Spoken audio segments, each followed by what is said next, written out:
What Foucault called disciplinary institutions include hospitals, prisons, schools, asylums, orphanages, workhouses, penal colonies, factories, and barracks.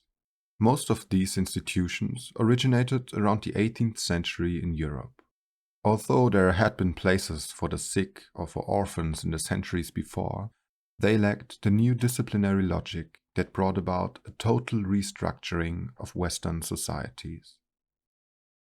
When you think of discipline, you will probably imagine an officer ordering a soldier to do jumping jacks because he did not follow orders correctly, or maybe a schoolboy who lacks discipline because he does not listen to his teacher.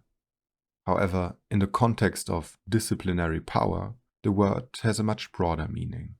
Discipline includes such things as surveillance, drill, isolation, control, or documentation, but also measurement, examination, classification, analysis, separation, and sequencing.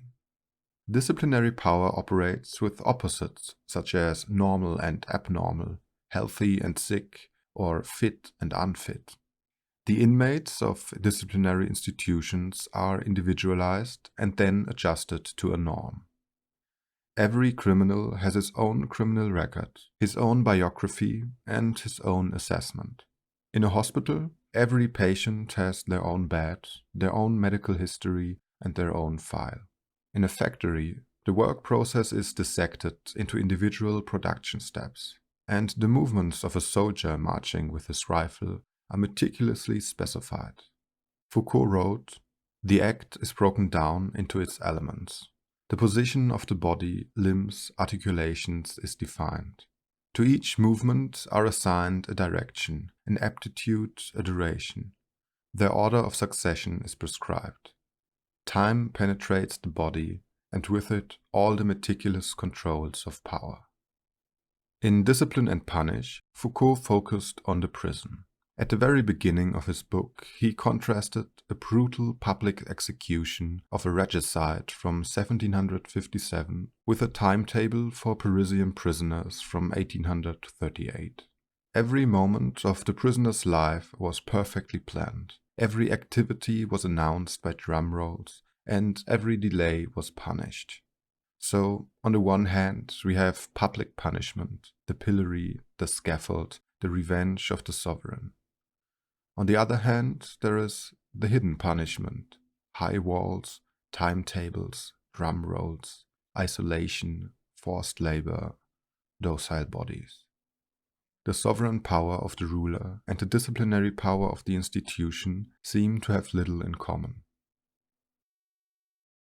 We will briefly introduce the most important characteristics of this extraordinary power. Unlike sovereign power, which radiates from a center to the periphery and loses strength in the process, disciplinary power has neither a center nor a periphery. It is a total power, located in small confined spaces. And while sovereign power states that everything that is not forbidden is allowed, disciplinary institutions tend to do the opposite, prohibiting everything that is not explicitly allowed. Furthermore, it is not a power that can be held or accumulated by a sovereign, but rather an anonymous and ubiquitous power. Ideally, everyone in the institutions is being surveilled and controlled. The inmates as well as the staff, the patients as well as the doctors. The authorities fulfill a specific function and are replaceable. Moreover, this new kind of power operates on the micro level. Simple movements like sitting down in a classroom or stepping out of one's prison cell are codified, surveilled, and controlled.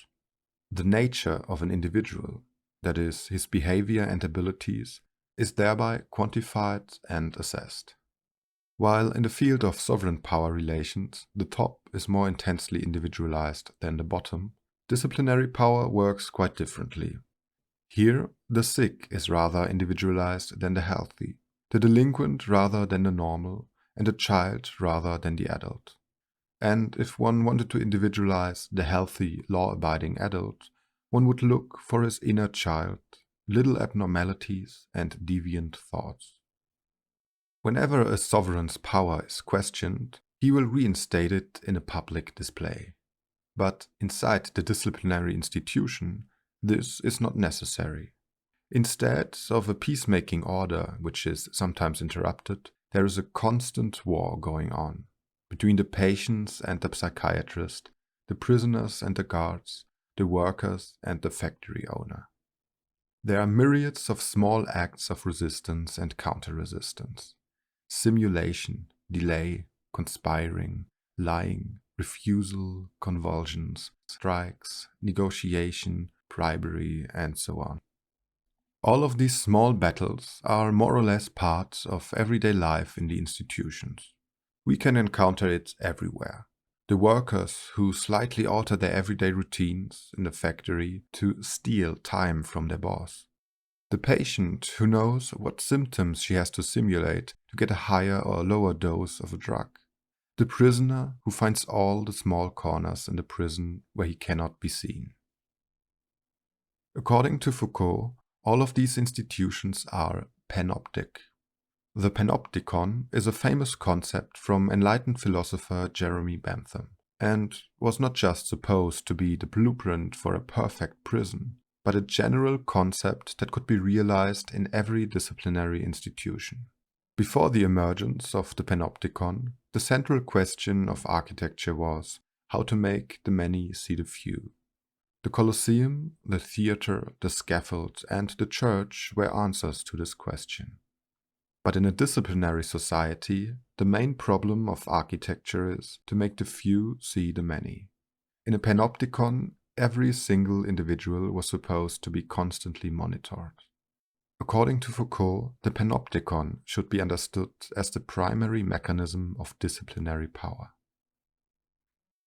The analysis of disciplinary institutions also reveals a different relationship between power and knowledge. Sovereign power heavily leaned on juridical, genealogical, and theological knowledge, as well as the wisdom of the sovereign and his advisors. Most of this knowledge served to legitimize rather than control. Disciplinary institutions, on the other hand, produced a new form of knowledge about the human mind, body, and behavior, and used this knowledge to create and foster power relations.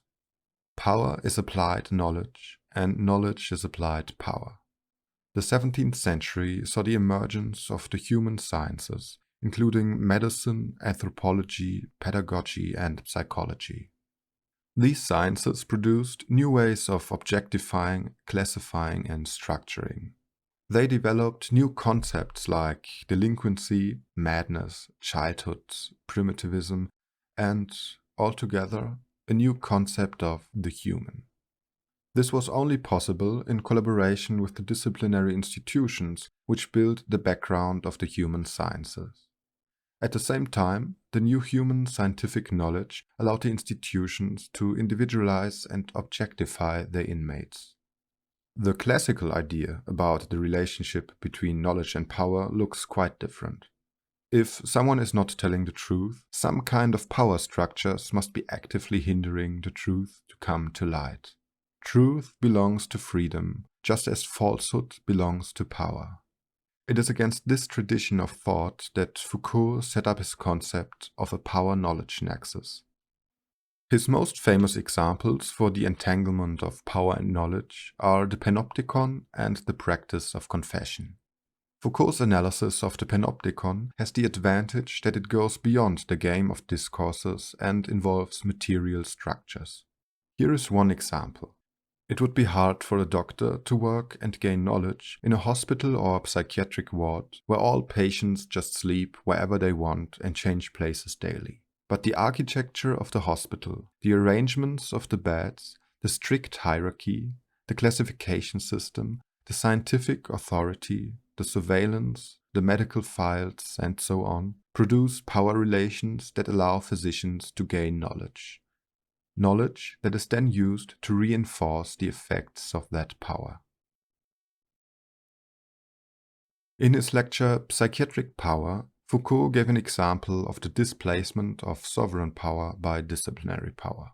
Around the 18th century, one could find a few Jesuit colonies in Paraguay that welcomed runaway slaves and protected them from slave traders. The slaves who arrived in these colonies had been marked, tortured, and submitted by sovereign power. Yet neither did they just replace their sovereign with a new one, nor did they escape from power itself.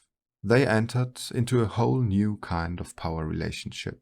Now they had to follow the meticulous instructions and time schedules of the Jesuit community. They had to confess their sins, reveal the truth of their inner self, and were under constant observation. Yet it would be a false conclusion to think that sovereignty was completely replaced by disciplinary power in a historical process, or that sovereignty as an analytical concept could be replaced. There are some passages in Foucault's works that invoke these conclusions, but Foucault corrected this in later remarks on the subject. The disciplinary institutions can be understood as obligatory passage points for the sovereign. If the sovereign wanted to modernize his state, gain more power, increase production, neutralize revolts, and control plagues, he had to welcome the disciplinary institutions, even though they may conflict with his sovereignty. While the sovereign wanted these places to be mere extensions of his power, the institutions followed their own logic, which was not always in the interest of the sovereign. As Foucault put it, sovereignty and disciplinary power colonized each other. Foucault's new definition of power has a specific nightmarish aspect. Sovereignty can be restrained or overthrown. It is easy to imagine an occupation of the center of power. The first can become the last, and the last the first. Disciplinary power, on the other hand, has no center. It is a monster that cannot be killed by stabbing its heart, and there is no head that could be cut off. Resistance against the sovereign is an extraordinary event, but in the institutions, acts of resistance are normal and easily managed as part of the daily routine. Sovereign power wants to be visible, and the hierarchies are simple and easily identified. Disciplinary power works best when it stays invisible. Moreover, Foucault stressed that everything that is thought of as given, our individuality, our human nature, our self-image, and our knowledge, are not suppressed by power, but constantly produced by it. So it's not surprising that Foucault's works show paranoid traits and, in a few places, a romanticization of the restricted nature of the old model of sovereign power. According to Foucault, every disciplinary institution is modeled after the panoptic prison, and at the end of Discipline and Punish, he even claimed that disciplinary power is not limited to the confined spaces of the institutions. Instead, it alters sovereignty in a way that turns the whole society into one colossal prison complex. This inspired the French philosopher Jean Baudrillard to state that prisons only exist to conceal the fact that modern society as a whole is nothing more than a huge prison.